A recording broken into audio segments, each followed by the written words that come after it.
He'll fight for freedom wherever there's trouble. G.I. Joe is there.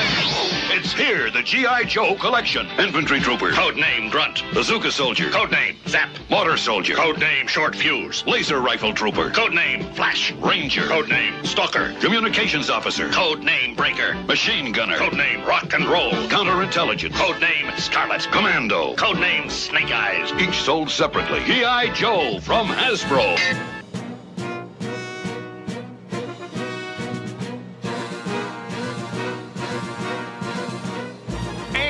Just like that, I'm back for another episode of G.I. Joe, and I guess you are too.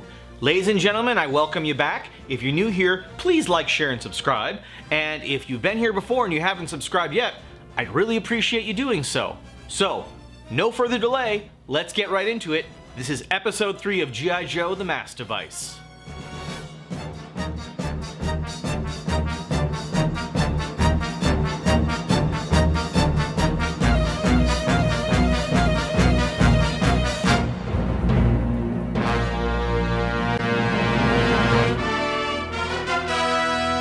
Surrender to the new order of Cobra starting at noon tomorrow, or suffer my wrath. Devastation, ruin, chaos! With a raging villain boner, Cobra Commander holds the world hostage. Egotistical peacock. Doesn't he realize our supply of catalytic elements is too low to activate his wild threats, and an empty threat destroys our credibility? But we retain the upper hand, Destro. G.I. Joe failed to get the red crystals. We have failed as well, my dear Baroness. Your concern is unfounded. Major Blood may yet succeed in bringing back the crystals. He must succeed. He must!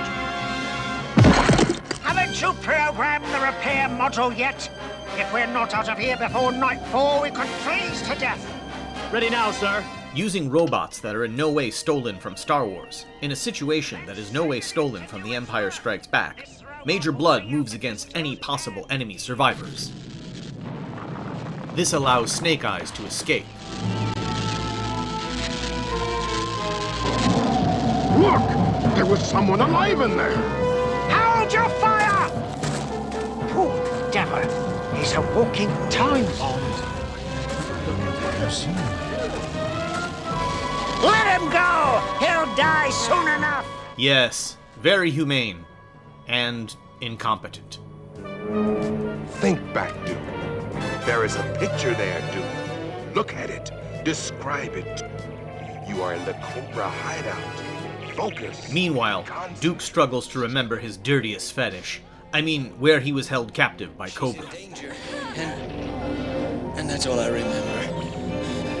We are right over the deepest trench in the ocean floor. At the bottom lies a pool of heavy water. The second of the 3 catalytic elements we've got to get before Cobra beats us to it. If that's Moby Dick, I'm checking out.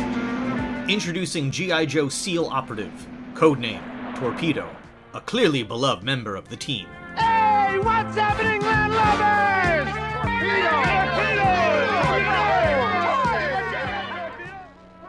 Just like in a biblical parable, Snake Eyes spares the life of a dangerous animal that's been caught in a trap.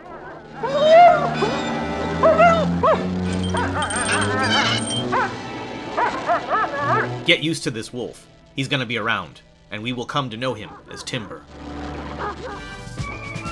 Utilizing early designs of what would later become known as the G.I. Joe Shark in later figure series, the team sets about on their underwater excursion. Ready? Going down!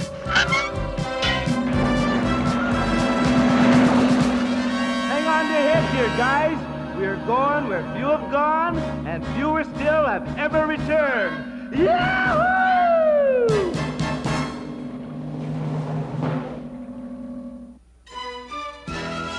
G.I. Joe will return after these messages.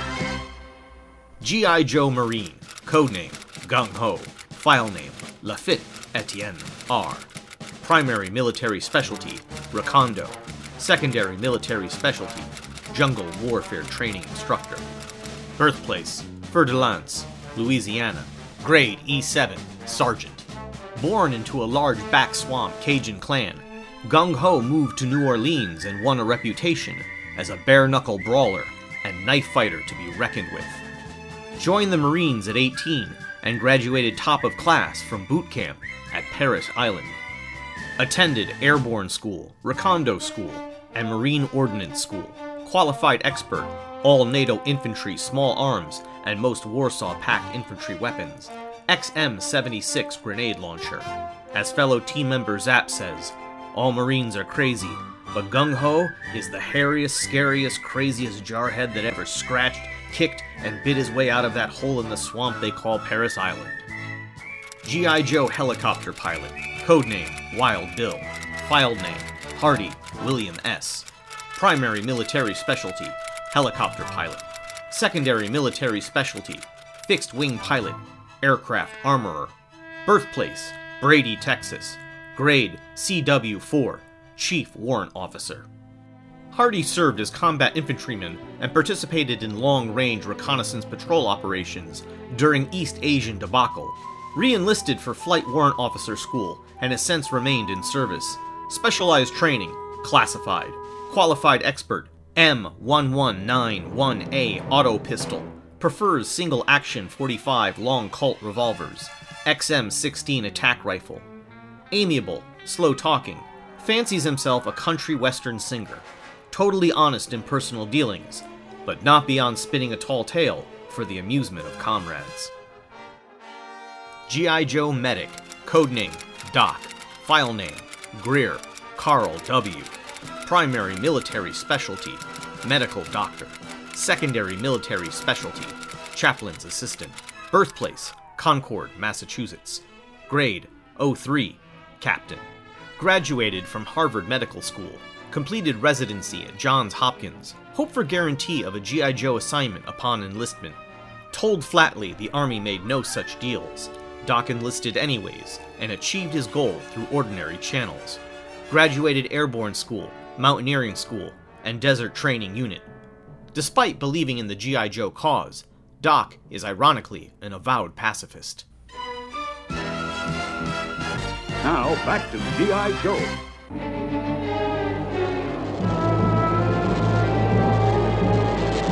We now return to a wild animal and a man suffering from severe radiation poisoning crossing the Arctic together. In a tight spot, Timber proves his loyalty by defending Snake Eye's life.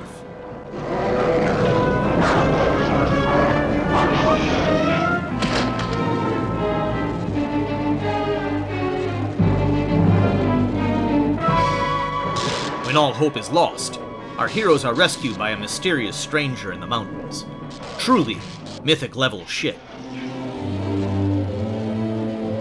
Even though I cannot see you, I can tell a young, strong man you are, 'tis sure.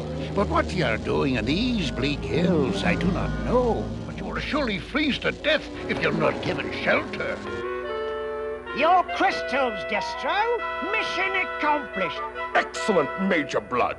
I salute you.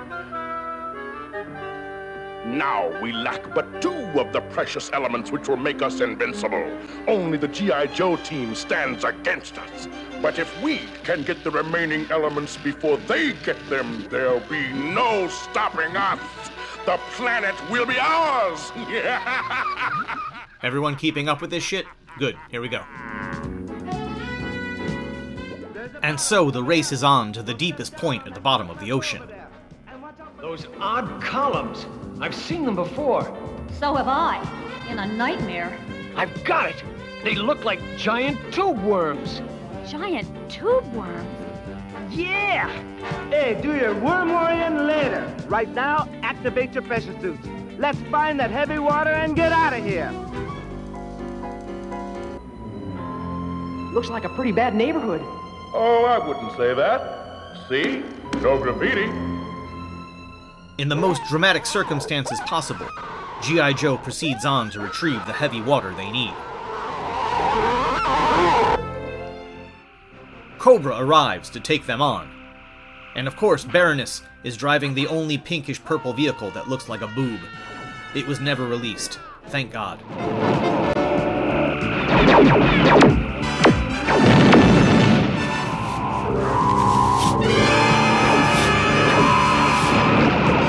As the underwater battle presses on, Other unreleased Cobra toys are made to crash into the giant columns, awakening the tube worms.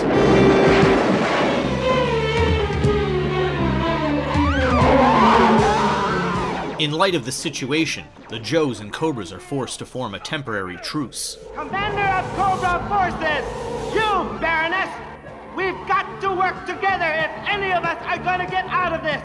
Otherwise, we'll wind up worm food. Your idea has merit. We will help, with the understanding that once we are free, we will split the pool of heavy water equally. All right, Baroness, you've got a deal. They are indestructible. We have succeeded only in making them more angry. They must have a weakness, and if we don't find it fast, we're finished.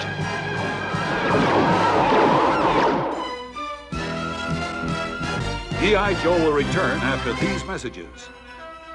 G.I. Joe Mine Detector, codename Tripwire, file name Skog Tormod S, primary military specialty explosive ordnance disposal, secondary military specialty demolitions, birthplace Hibbing, Minnesota, grade E4 specialist.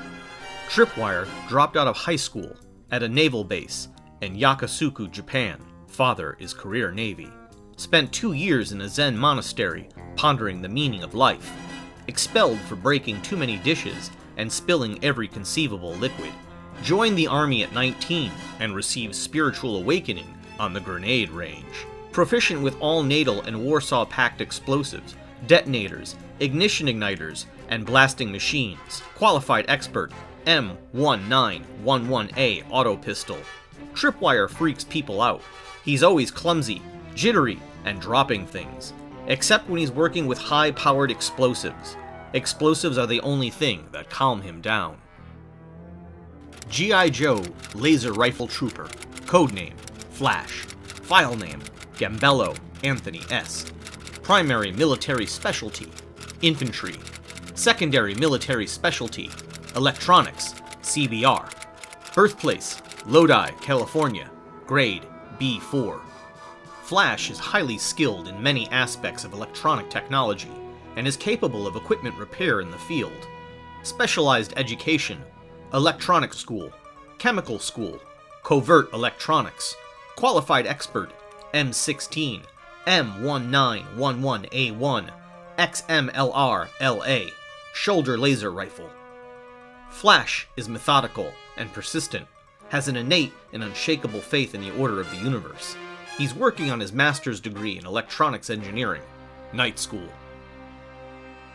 G.I. Joe SEAL, codename Torpedo, file name Lealoha Edward W, primary military specialty Navy SEAL, secondary military specialty demolitions, birthplace Aiea, Hawaii, grade W04, warrant officer.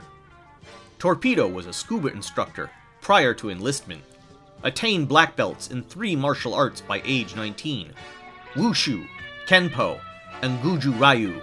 Proficient with Filipino butterfly knife. Bali song. Training records after SEAL school. Classified. Qualified expert. Most NATO small arms. NATO and Warsaw Pact explosive devices. Spends off-duty hours perfecting his fighting skills and marksmanship. Strict vegetarian. Regarded by his teammates as a highly competent professional, but has the personality of a cold fish. Now, back to G.I. Joe. Meanwhile, in your worst nightmares, Worms have fastened themselves to rocks at their base. Blast away their anchorage to the sea floor. If they float up far enough, the pressure will decrease and they'll explode. giant exploding tube worms. God bless America. Yeah, that's right. We had a deal, Baroness. A deal? With Cobra? Surely you can't be serious. I'm serious. Yo, Joe! Through laughable staging, the Joes and Cobras reach a stalemate. Both forces escape with their share of the second element. We both the crystals and heavy water. One more element to go, and then we are victorious! After some hot cocoa and time by the fire, Snake Eyes is magically cured of his radiation poisoning. Your radiation sickness is gone, me bucko. A simple dressing of leaves and herbs draws out the contamination. And you're none the worse for it. Your uniform and mask are on the wall behind you. I cannot see, so I do not know why you cover your face, lad. But whatever terrible disfigurement is there, I can see into your heart, and that is sound and true. You can't deny it, lad. Your loyal wolf friend here, he needs a name. How about Timber? Yes, 'tis a perfect moniker. You'll not be going without this, I think. I went back for it. Thank you once again, kind, blind, Scottish, possibly Irish man living in the Arctic Circle for no explicable reason. One thing more, before you go traipsing off into the snow. There's an old ice boat moored at the eastern end of the Sea of Ice, just over the rise. Cross over in that, and you'll soon reach civilization. Saints protect you. Godspeed, good sir. Both of you.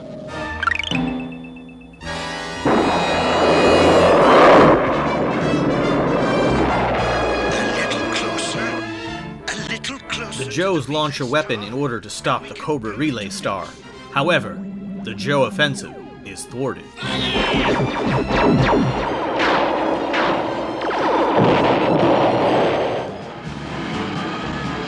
Guess who I just picked up at the outer perimeter? I heard a relay alarm kick in. You were all busy, so I went for a look-see. And here's Snake Eyes! Okay, but why was he laying down? He could have been sitting in the front seat like an adult. Snake, you're alive! I knew you were too tough to be finished off by some dumb old crystals. That's why you left him for dead. These crystals give us a chance to meet Cobra head-on, mass to mass. And a chance is all we need. Yo, Joe!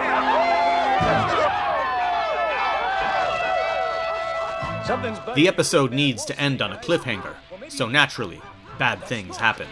The canister! It's a booby trap! If it blows, we're all cosmic dust!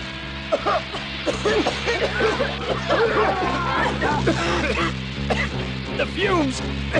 They have paralyzing properties! Must get rid of bomb before... It's too late!